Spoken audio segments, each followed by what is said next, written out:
Hello అందరికీ welcome back to Dolly dumplings. ఇవాళ recipe వచ్చేసి బోటీ ఫ్రైని ఎలా చేసుకోవాలో ప్రాసెస్ ఏందో క్లియర్గా చూసే ముందు ఫస్ట్ టైం మన ఛానల్ని ఎవరైనా చూస్తున్నట్లయితే ప్లీజ్ సబ్స్క్రైబ్ చేసుకోండి. ఈ బోటీ ఫ్రైని చాలామంది తినడానికి ఇష్టపడరండి, కానీ నేను చెప్పినట్టు మీరు ఫాలో అయ్యి చేశారంటేను బోటీ ఫ్రై చాలా బాగుంటుంది. తినని వాళ్ళు కూడా ఇష్టంగా తింటారు. మీరు కూడా తప్పకుండా ట్రై చేయండి. ఇప్పుడు ప్రాసెస్ చూసేద్దాము. దీనికోసం ముందుగా నేను ఇక్కడ 1/2 kg బోటీని తీసుకుని మార్కెట్లోనే ఈ బోటీని శుభ్రంగా క్లీన్ చేసి ఇస్తారండి. మార్కెట్లో క్లీన్ చేసిందే కాకుండా మళ్ళీ మనం ఇంటి దగ్గర కూడా క్లీన్ చేసుకోవాలి. లేదంటే ఈ బోటీలో అక్కడక్కడ వేస్టేజ్ ఏమైనా ఉన్నట్లయితేను కర్రీ మొత్తం చేదైపోతుంది. దానికోసం తప్పకుండా మనం కూడా క్లీన్ చేసుకోవాలి. అలాగే ఈ బోటీలో కొద్దిగా వాటర్ని యాడ్ చేసుకొని ఒక 5-6 విజిల్లు వచ్చే వరకు ఉడికించుకొని తీసుకోవాలి. నేను ఇక్కడ ముందుగానే ఉడికించి తీసుకున్నానండి. ఇప్పుడు దీన్ని పక్కకు ఉంచేసి స్టవ్ ఆన్ చేసుకొని కడాయి పెట్టుకొని 1 కప్పు వరకు ఆయిల్ వేసుకోవాలి. ఆయిల్ వేడైన తర్వాత ఒక పెద్ద సైజు ఆనియన్ని సన్నగా పొడవుగా కట్ చేసి వేసుకోవాలి. అలాగే 3 కారం గల పచ్చిమిర్చిని మధ్యలో ఘాటు పెట్టుకొని వేసుకోవాలి. 2 రెమ్మలు కరివేపాకు వేసుకొని మంటని మీడియం ఫ్లేమ్లో ఉంచి ఆనియన్స్ లైట్ గోల్డెన్ బ్రౌన్ కలర్కి చేంజ్ అయ్యే వరకు వేయించుకోవాలి.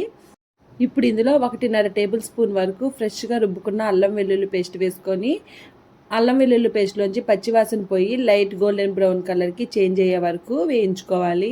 చూడండి, ఇక్కడ అల్లం వెల్లుల్లి పేస్ట్ ఫ్రై అయిపోయింది. ఇందులో ఒక చిన్న సైజు టమోటాని చిన్న చిన్న ముక్కలుగా కట్ చేసి వేసుకోవాలండి. ఇక్కడ టమోటా అనేది ఆప్షనల్. టమోటా వేయకపోయినా బోటీ ఫ్రై అనేది చాలా బాగుంటుంది. టమోటాలు కాస్త మగ్గిన తర్వాత ఇందులో 1 టేబుల్ స్పూన్ సాల్ట్ వేసుకొని ఒకసారి బాగా మిక్స్ చేసుకోవాలి. టమోటాలు ఫ్రై అయిన తర్వాత ఇందులో 1/2 టేబుల్ స్పూన్ పసుపు, అలాగే 1 టేబుల్ స్పూన్ ధనియాల పొడి వేసుకొని ఒకసారి బాగా మిక్స్ చేసుకోవాలి. ఇప్పుడు ఇందులోనే 1 టేబుల్ స్పూను కారం వేసుకొని ఒకసారి కలుపుకోవాలి. కారం ఎక్కువే వేసుకుంటేనే ఈ బోటీ ఫ్రైకి చాలా బాగుంటుంది. ఇప్పుడు మనం ముందుగా ఉడికించి పెట్టుకున్న ఈ బోటీని కూడా వేసుకొని మంటని లో ఫ్లేమ్లో ఉంచి ఈ మసాలా అంతా ఈ బోటీకి పట్టేలాగా బాగా మిక్స్ చేసుకోవాలి. చూడండి, మధ్యలో కలుపుతూ మూత ఏమి పెట్టకుండా ఈ బోటీని బాగా మిక్స్ చేసుకుంటూ ఫ్రై చేసుకోవాలండి. మనం బోటీని ముందుగానే ఉడికించి తీసుకునడం వల్ల బోటీ ఫ్రై అనేది చాలా తొందరగా చేసేసుకోవచ్చండి. ఇప్పుడు ఇందులో 5-6 వెల్లుల్లి రెబ్బల్ని కచ్చాపచ్చాగా దంచుకొని వేసుకోవాలి. అలాగే ఒక 1/2 టేబుల్ స్పూన్ వరకు మిరియాల పొడి, 1 టేబుల్ స్పూను గరం మసాలాని వేసుకోవాలి.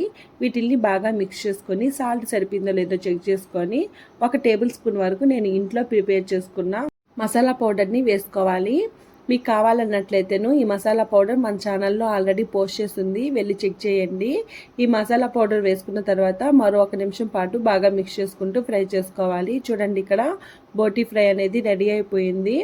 ఇంతకన్నా బోటీని ఫ్రై చేసినట్లయితేను చేదొచ్చేస్తుందండి. ఇలా బాగా ఫ్రై చేసుకున్న తర్వాత ఇందులో కాస్త కొత్తిమీరని శుభ్రంగా క్లీన్ చేసుకొని చిన్న చిన్న ముక్కలుగా కట్ చేసి వేసుకొని ఒకసారి బాగా మిక్స్ చేసుకోవాలి. అంతేనండి, స్టవ్ ఆఫ్ చేసుకొని సర్వింగ్ బౌల్లోకి తీసేసుకోవడమే. ఇది వేడివేడిగా తిన్నట్లయితేను చాలా బాగుంటుంది. మీరు డైరెక్ట్గా కూడా తీసుకోవచ్చు, లేదా సైడ్ డిష్లో తీసుకోవచ్చు.